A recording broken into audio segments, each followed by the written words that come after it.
Did you know there's a secret behind the yukata Kid Gojo was wearing in Season 2? Or the reason behind Todo and Toji's scars? Here are 25 small details you probably missed in Jujutsu Kaisen. Starting with this little detail from the opening theme song of the show. If you take a good look at the opening song for Season 2, you will notice that it has a picture of Gojo sitting exactly like Itadori was in the opening song for Season 1. Yeah, that is crazy, but that is not the only thing these two characters share in common. They are also both hated by the creator of the show, Gege Akutami. Gege originally planned to kill Yuji before the end of Season 1, but decided to let him live as the show is getting more and more popular and it wouldn't make any sense to get rid of its main character. Man, Yuji's plot armor really saved the day. But unfortunately, Junpei's plot armor couldn't save him, as he was killed earlier on in the series. Gege felt sorry for not spending enough time on him and decided to add a few original scenes to the anime that helped round out his character. I really wish we had the chance to see more of Junpei. While Gojo's character design was inspired by a Naruto character, you would be shocked to know that it isn't Kakashi Hatake. Gojo's character design was actually inspired by a minor character from the Chunin exams named Tobitake Tombo. What is even more shocking is that the dragonfly shown on the yukata Kid Gojo was wearing in Season 2 serve as an homage to the character, as his last name, Tombo, actually means dragonfly in Japanese. Unlike most characters in the show, Gojo doesn't seem to have any hobbies, as he's basically good at anything he tries. However, during his high school days, he used to be a huge Digimon fan. In the manga, he would always speak using Digimon references. Surprisingly, both his Japanese and English voice actors had roles in Digimon. His Japanese voice actor played Charizmon, and his English voice actor played Kyotaro Imura in one of the Digimon series titled Digimon Adventure, Last Evolution Kizuna. Okay, let's take things to the next level and talk about even more fascinating details. And there is nothing more fascinating than the infamous one-eyed cat avatar Gege uses.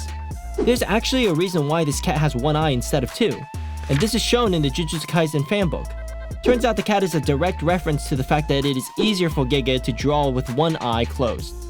That is some crazy talent, but not as crazy as this little detail. In the second opening song of Season 1, we see a one-eyed black cat, which is a direct reference to Gege's avatar. In the Jujutsu Kaisen movie, you would notice Gojo is wearing a bandage, while in the anime, he's wearing a blindfold. Why is that? There's actually a reason behind this. See, Gege realized that drawing those bandages on every manga panel each week would be stressful, so Gege decided to draw a blindfold instead, as it was an easier alternative. While Nobara's reddish-brown hair looks amazing on her, it isn't her natural color. Without her hair dye, she'd have dark brown hair, but that isn't her only secret about her. She also loves shopping a lot. During her free time, she would always go out to shop for amazing clothes to wear. This is not so surprising when you consider how cautious she is about her looks. Did you know that Yuta Okotsu is actually related to Gojo? In fact, they both share a common ancestor, Michizane Sugawara. It turns out this is the name of a real-life person from the Heian period. In fact, the reason why both Yuta and Gojo have a massive pool of cursed energy is due to their blood relation to Sugawara, who is one of the vengeful spirits. Okay, let's crank things up and go into even more hidden details. Starting with the fact that Yuji is a huge anime fan. You heard that right. In Season 1 of the anime, we can see Yuji calling out iconic attacks like the Rasengan from Naruto, Bankai from Bleach, the Spirit Bomb from Yu Yu Hakusho, and the Kamehameha from Dragon Ball. But the fun doesn't stop there, because in chapter 83 of the manga, we get to see a character dressed up like Luffy from One Piece. This is such a hard to find detail that I didn't realize it till I read the chapter again. But Luffy isn't the only one that has been referenced in the JJK manga. Demon Slayer has equally appeared in the manga, as shown in chapter 195, where we get to see a toy katana that looks similar to Tanjiro's katana. What is even crazier is the fact that it also mimics one of the breathing forms of water breathing. First form, water surface slash. Man, the anime references in Jujutsu Kaisen are so cool! But not as cool as Todo and Toji's scars.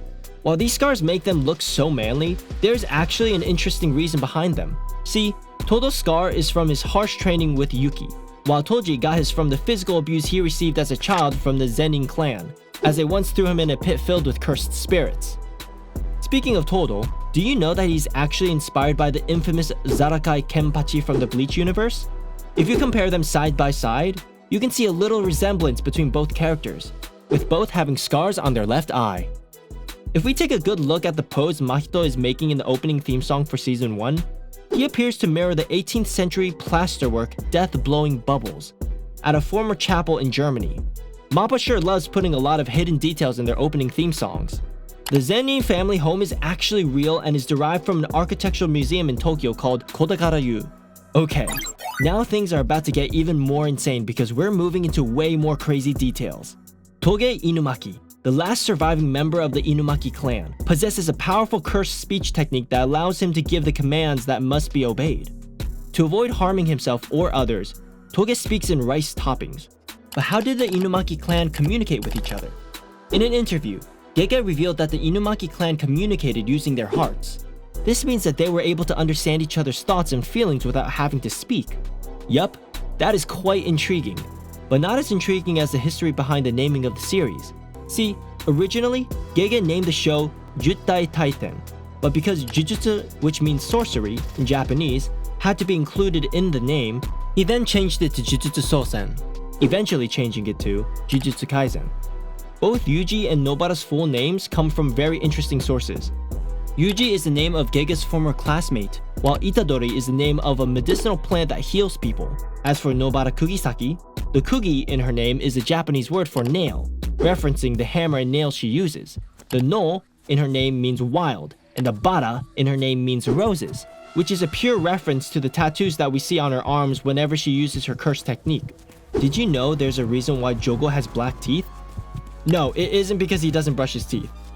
His black teeth are inspired by a process called teeth blackening, or ohaguro in Japan, where one dyes their teeth to prevent tooth decay. Did you know that the power system behind Jujutsu Kaisen was inspired by Nen from Hunter x Hunter and the World Trigger series? You heard me right. Turns out Gege is a huge fan of Yoshihiro Togashi, the creator of the Hunter x Hunter series. Like in most anime, the characters in Jujutsu Kaisen are primarily Japanese.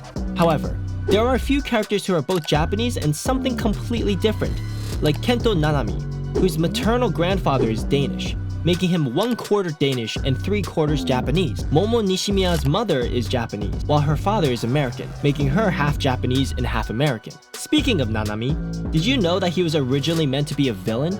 Yeah, you heard that right. Fortunately, Gege has a change of heart. In fact, Nanami has become Gege's favorite character in the entire series. Probably the saddest fact on this list is the fact that Megumi gets depressed anytime his Shikigami dies. This is because people like him get sadder over the deaths of animals than people he doesn't know.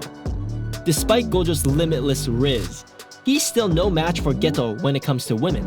See, in the official Jujutsu Kaisen fan book, Gege stated that Geto is way more popular with the girls than Gojo.